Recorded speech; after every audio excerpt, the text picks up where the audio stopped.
Hi there, my name is Ika Manalo Sebastian. I'm the second daughter of Sir Billy Manalo.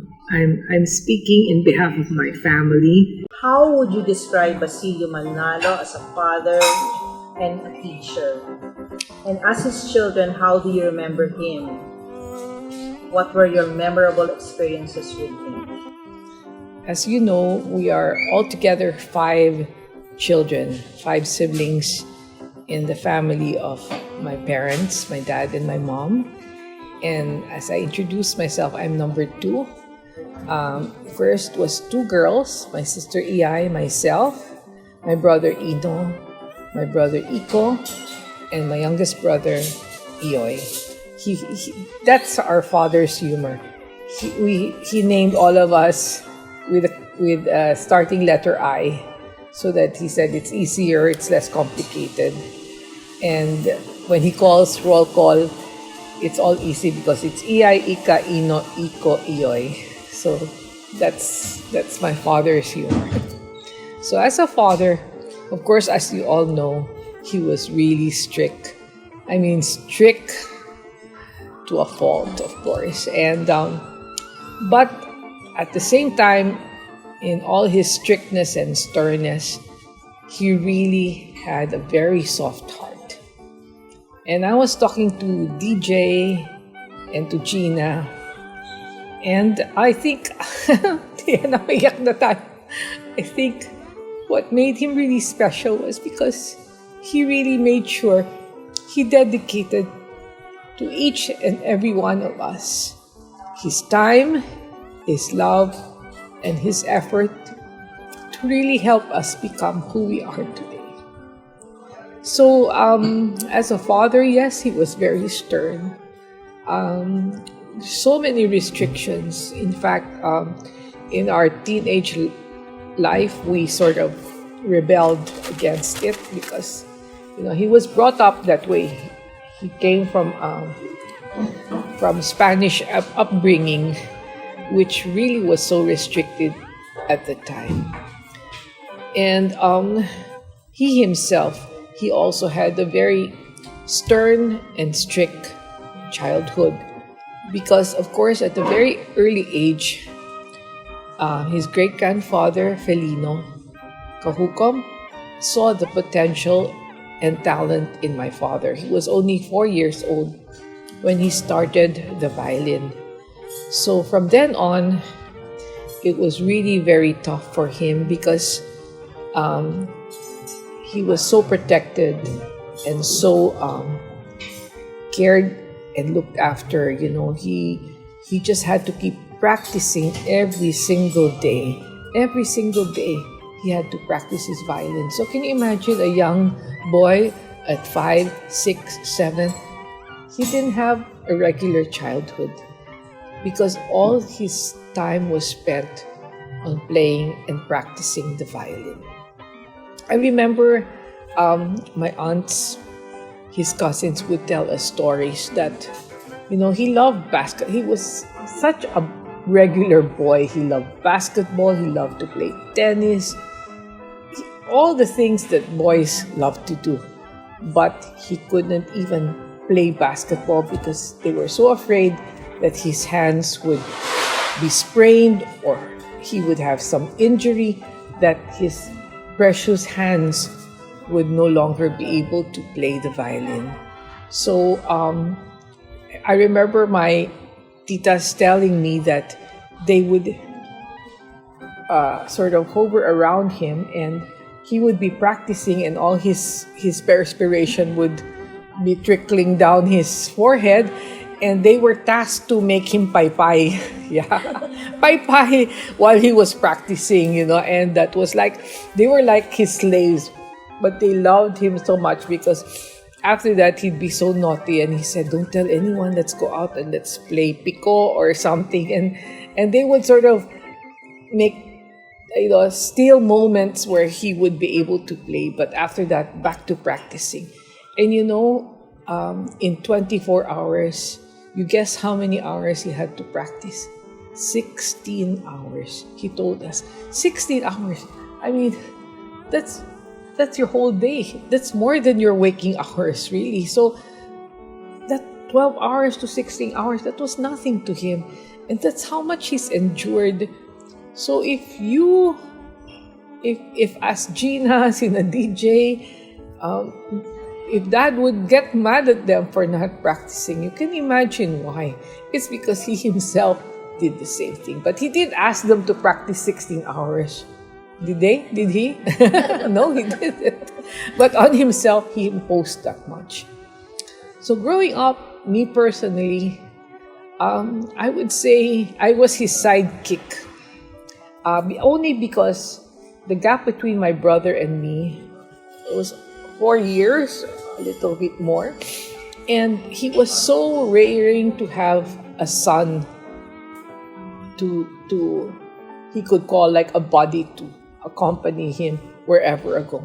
So fortunately or unfortunately, I became that little buddy of his. That's why I would always say growing up, I was a little tomboy. Because he'd take me hunting, he'd take me, my father on his off music time and concerts, he would be I would say the most macho man I could ever think of. He loved to go hunting. He'd bring me to the rainforests of Negros. We'd stay there for weeks, 2 weeks, just because he wanted to go hunting, to shoot deer, to shoot doves, to whatever, a wild boar. And he even taught me how to shoot, believe it or not. In my young age, I was 5, 6, 7, 8. I knew how to handle a rifle. And I guess that's what made me who I am again today. So practical, so not afraid to go to adventure, because my father taught me that. He'd go to cockfights. He loved cockfighting. He built with his bare hands model airplanes. He loved to fly their airplanes. He was so synchronized with his radio control to fly airplanes. He later on passed that skill to my 2 younger brothers, Iko and Ioy, and they became champions, world champions, in fact, in flying. And he also was sort of discouraging us to become musicians. I don't know, for some reason, maybe in those years, the life of a musician was very frustrating. Dad went to Juilliard. He's one of the first Filipinos to study and graduate in Juilliard School of Music in New York, and under Ivan Galamian, and he was very proud of that. And yet they recognized his talent. But he chose to go home, to come back to the Philippines. He was being offered an O1 visa, which is what it is today, which is for extraordinary talent, a person with extraordinary talent. But he chose to come back because he really wanted to bring back classical music back to the Philippines. And I would say that's very nationalistic of him, because he chose, for love of his country and love of his people, he chose to come back here. So that's how he started his music career here in the Philippines. Yes, he was a child prodigy. And in fact, his grandfather sent Luis Valencia to Europe, to Vienna, to study music so that he could bring back and teach my father his violin. But when he went to New York, he had to unlearn and relearn the technique of his violin playing. And that's why Ivan Galamian took him in, and he spent many summers studying and practicing and being formed by his professor in Lake Placid, New York. In fact, on one of our trips together to New York, he brought us to Lake Placid so that we could see the place, the home, the summer home of his professor. His widow was still alive, and we met her.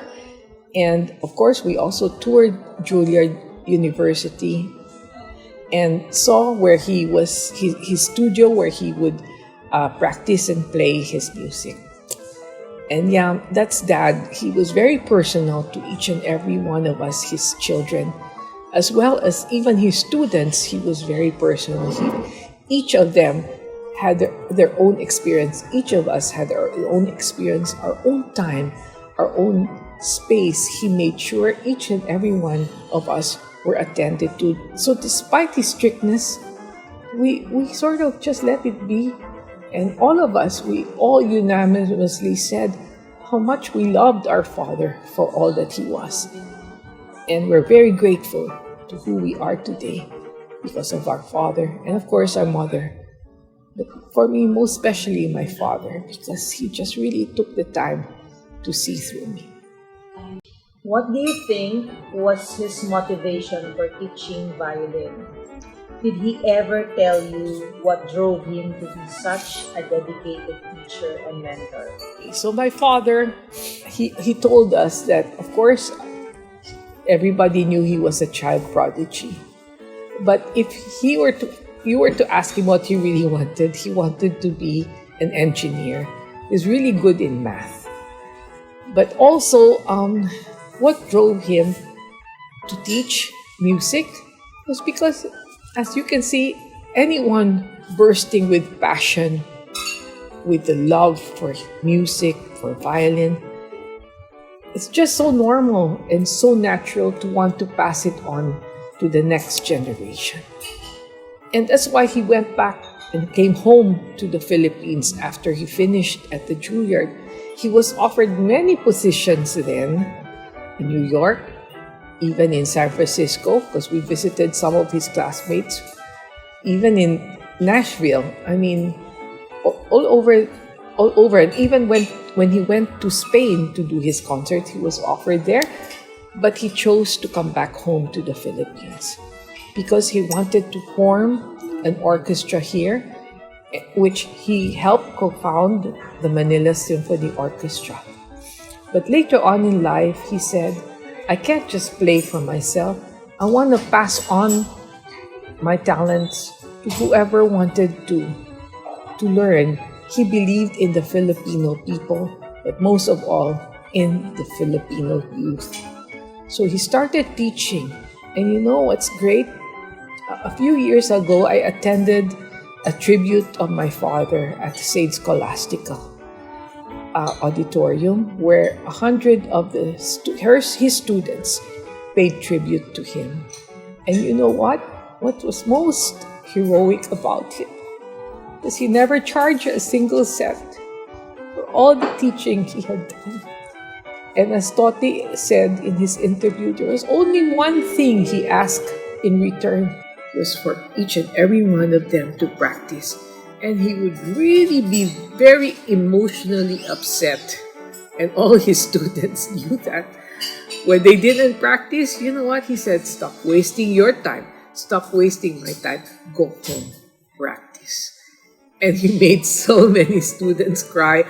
And I remember I'd come home and like DJ or Gina or whoever, they'd be rushing out with tears in their eyes. And what happened?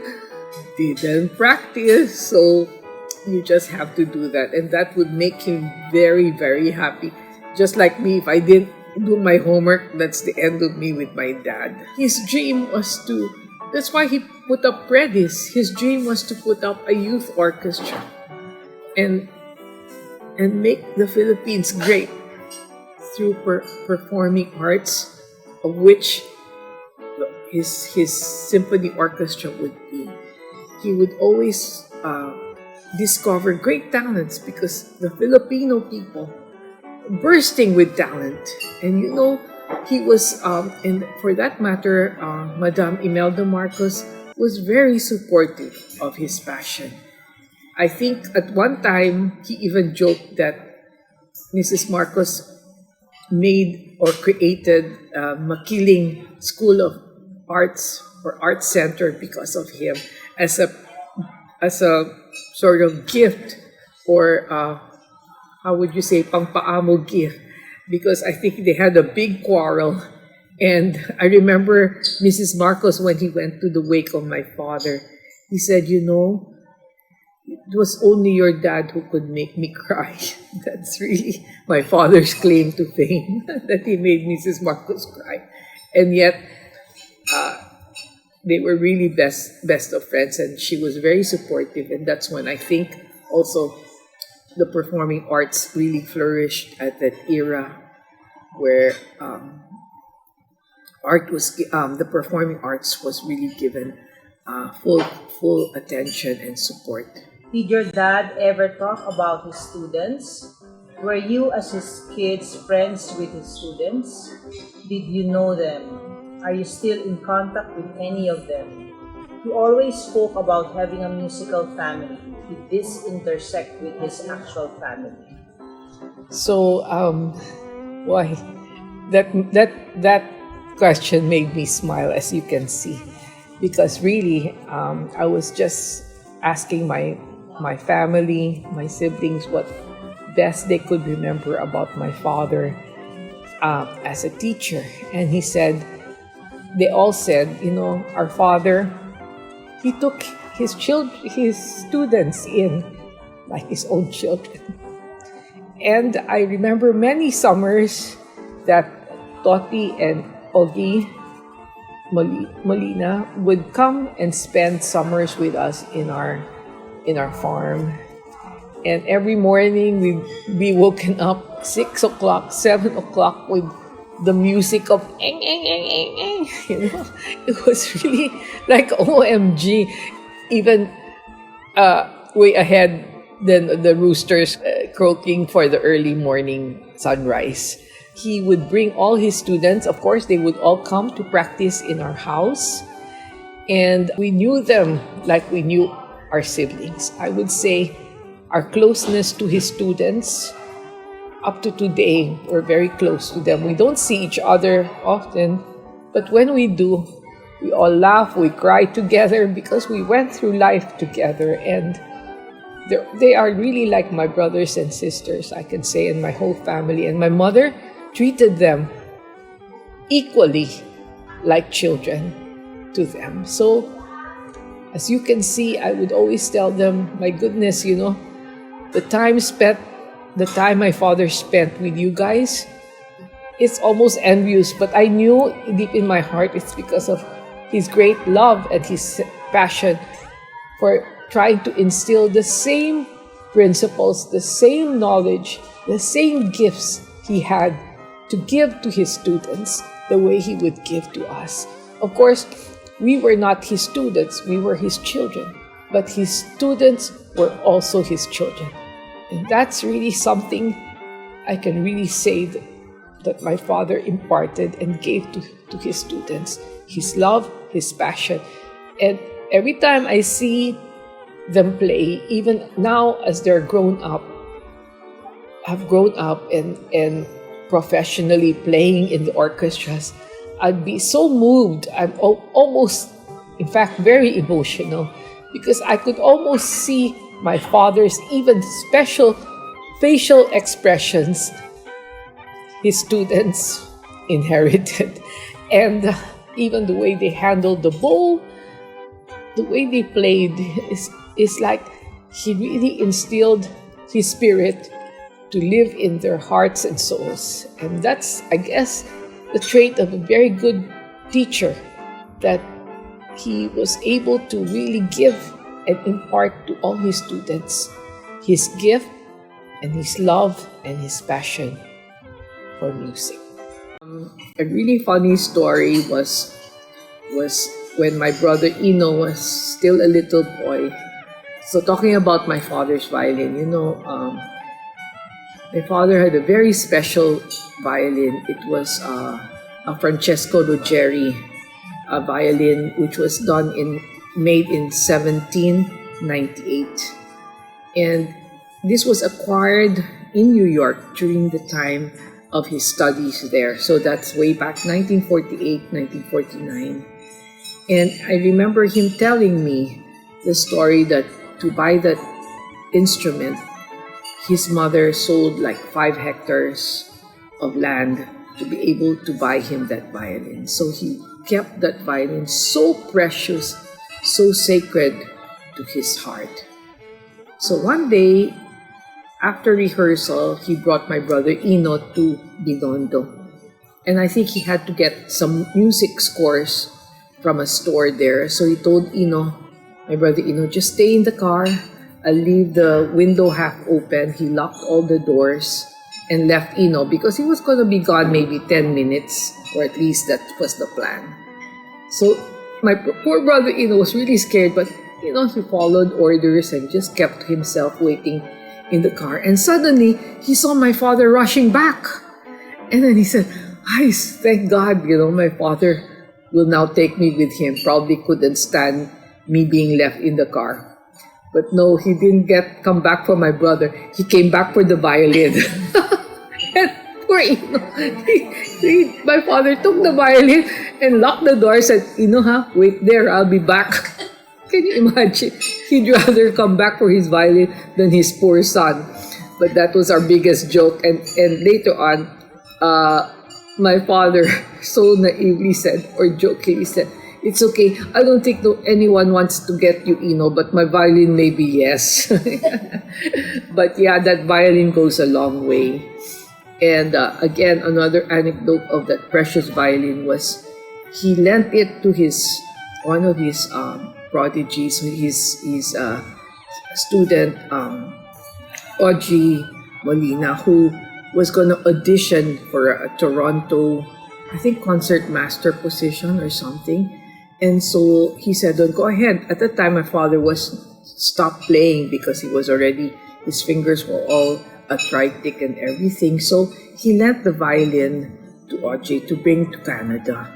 And then, siguro, after a year or two, he was very pensive and we couldn't understand what was wrong with him. And only to reveal later on that he was worried about his violin or if he would ever see that violin again. And so I said, "Is that what's worrying you?" I mean, I think he almost had a stroke thinking about it. But he knows he loves Audrey. But at the same time, of course, the separation from his violin was causing him so much pain, so much anxiety, so much, separation anxiety. So I said, "No, it's okay. I'll go ahead and get it for you." And I remember I flew to, I think, Toronto or wherever Audrey was. And Audrey came to meet me and we sat in the airport. And he was very sad to part with it because, of course, it's such a beautiful violin and who else will play it? When you play it, it really sings. I don't know if any of you have heard my father's violin being played, but it makes a beautiful sound. And so I sat there. It was like an epic movie, talking to Audrey. He told me of all the many stories and all the beautiful experiences he's had with my dad, with the violin. So each time he would hand it over to me, I'm just ready to catch it. Then he'll pull it back again and said, "So and I'm like, it took me like 3, 4, 5 hours. We sat there because I wanted to just grab the violin, but I knew, when your heart is full, I could see his heart was so full, was so emotional. He was in tears when he gave back the violin because he loved the violin. And I mean, it's to no fault, right? But I said, I'm really sorry, but my father is also suffering at home because he really misses his violin. He said, "Yeah, I know." And you could see there was no malice. It was just so much love between my dad, between Audrey, between the violin. And finally, he handed it to me. And I had a sigh of relief and said, "Okay, Audrey, don't worry. You come to Manila, you can play the violin anytime there, but I think it has to go back now to my dad." And when he finally got the violin, he fondly called it Francesco. And he really embraced that violin and he said, "Welcome home, Francesco." That was his nickname for his violin, Francesco. Okay, let's going back to Hong Kong. Okay, Sir Billy was in Hong Kong Phil, occupying a high position in what was on its way to being a world-class orchestra. Yes. What made him go back to Manila? So he was offered a position at the Hong Kong Philharmonic, of which he never really planned it, I guess. He just went to Hong Kong for his birthday. And I guess right there and then, Helen Kwok was really looking for members of the orchestra. And of course, who wouldn't want him in the orchestra, right? So, yes, he was very happy there. But my father, he has his own ways and he also has his own opinions. I guess there was a little bit of difference between Helen Kwok and my father, and little disputes here and there. But he was very passionate. He was able to form a string quartet that I think up to now is still ongoing, and he made very good friends with the orchestra members there. And while he was there, he was really good friends with all the musicians, from bands to the orchestra, of course, to the symphony. And he would while away playing cards with them, going on picnics with them. We became one big happy family in Hong Kong. And even to this day, the children of those musicians have become my friends too.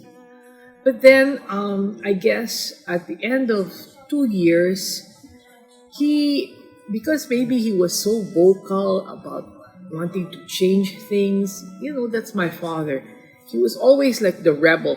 Not the rebel because he wanted to be difficult, but also because he saw the cost of change or how things ought to be run the way it should.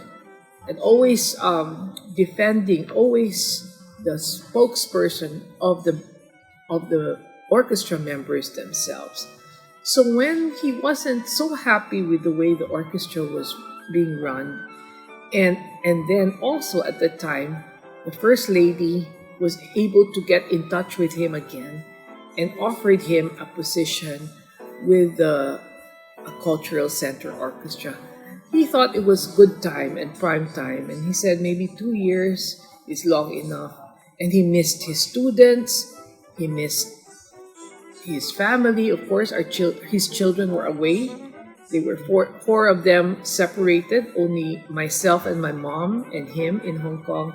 He said it was time to come back home. And that's why, for all those reasons, he came back. And that's when he worked with the Cultural Center. And I think that's also when the Center of Performing Arts in Makiling was established with the First Lady, Imelda Marcos, at the time. Any good stories to tell from those early Predis days? Like his arguments with Sister Placid were legendary. So do you have any stories Yeah. to share? So I'd come home and my mom and dad would be in the dining table, and then it's so funny because Sister Placid is Placid, right? My mother's father, his name is Placido, and then he went to school in New York, and his summer home was in Lake Placid. So parang sabi niya, pinako na yata ako sa krus kasi puros Placid ang nasa buhay ko. At lalo na yung Sister Placid na yan, talaga yun ang krus ng buhay ko. And it's so funny because, you know what? They were really love-hate relationship. One day, he'll come home, after rehearsals, and he'd bang around and throw. And he would never throw his violin, okay? Never. No way. And he would be so grumpy, and I said, "Oh, Dad, what happened? Did you fight again with Lake Placid, with Sister Placid?" He said, "Don't even mention that name to me." And then the next day, "Oh, where are you going?" "I'm going to Saints Co." "Oh, I thought you already said no more. You'll never go back there again." But that's how it is. I guess to Sister Placid and him, they say they shared the same passion, they shared the same emotion. So there will really be a clash because they shared the same vision, but of course, one had to have her way and he had to have his way. So there will be no way. Talagang wala, and who's the pacifier? It's always my mom. Always my mom trying to pacify Sister Placid, or always my mom trying to pacify my dad. So thank God for my mom, right? Can you tell us more about his interests aside from music? And also, when we were students, we remember that Wednesday was a sacred day. Let's go. Yeah. Yeah. Yeah. So yeah, as you know, uh, my father, it was really a little boy inside his heart because, as you know, he was really deprived. As a young boy, he was so deprived with all the outdoor activities he could never join. They used to have to put white gloves on his hands because his fingers had to be protected. That's how almost abnormal a life he had, right? Apart outside his music. I mean, nowadays we call that a nerd. He was a music nerd. He was a violin nerd, okay? Because he was just, I mean, everything about him was not normal. Poor guy, no? So my father loved golf. So as the students profess, Wednesday was a very special day because that's when he could play golf. He was a member of this Black Label Club in Wakwak, and I mean, when they're together, they drink, they laugh, all hell breaks loose, and nobody can disturb him or take him away from that.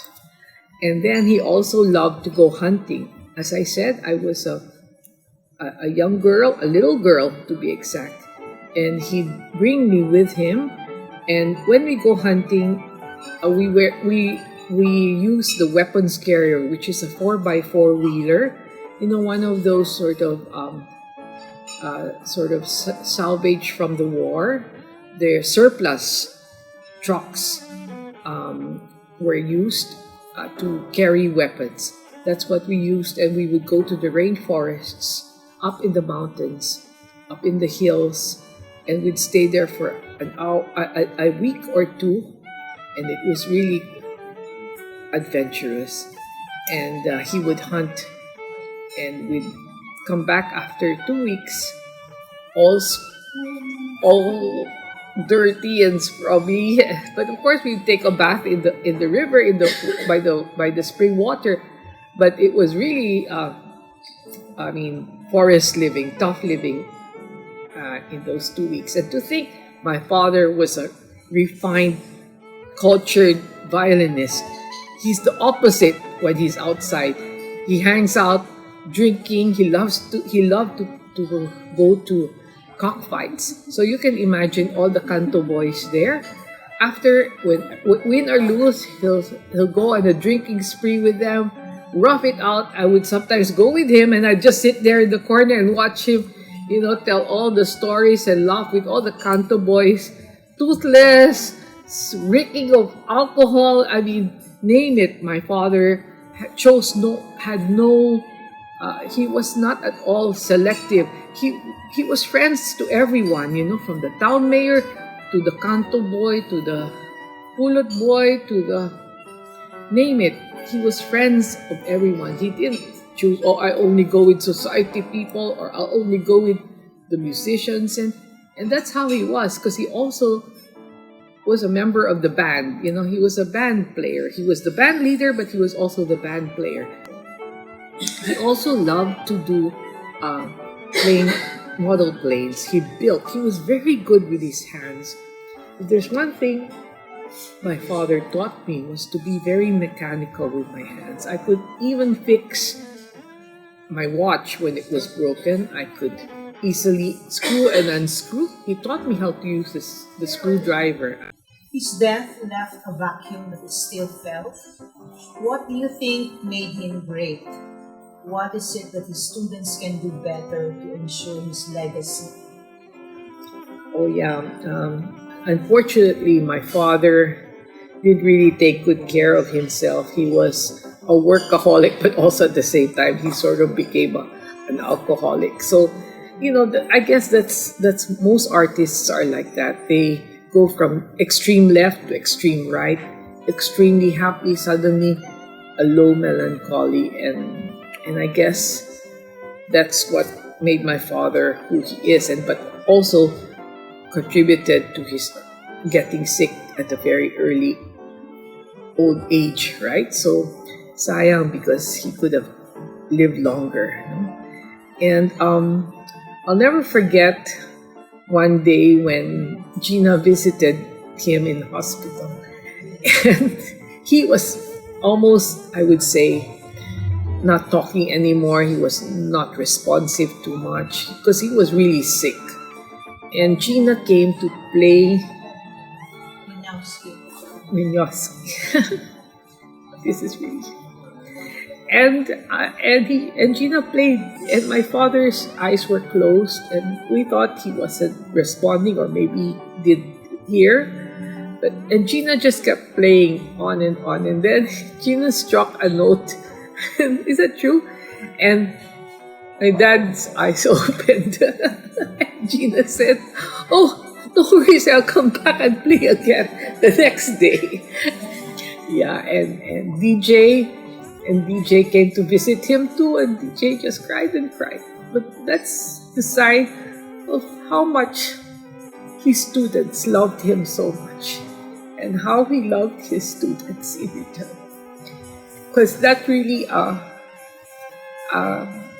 showed to me as his daughter what kind of student-teacher relationship they had. And to the students of today and the students of his students today, maybe it's sad that he's no longer with us. But I think from your teachers, you will see a glimpse of who my father really was. And if they are what they are to you, if they insist that you practice, if they're a little hard or stern towards you, it's not because they're being difficult. It's only because they really want you to learn and to be the best of who you are. They see if they didn't see that you have talent, they won't waste your time. They also won't waste their time on you. But because they see you and your gift and your talent, and they want to bring out the best of you in what you are. So my father, I think, has instilled that in their hearts. He's instilled that in my heart. And even in my children. My children, fortunately, they all became artists too. And in whatever way, I give them all my love and support. And so too, your teachers. They give you their life. They give you their passion. They give you their love for music. Receive it and handle it with all the love in your heart so that you too, when you grow older and you decide you want to teach and pass on that baton to them, then you'll know what went into that baton to be able for them to have with all their pride and joy to pass that on to you as you do that.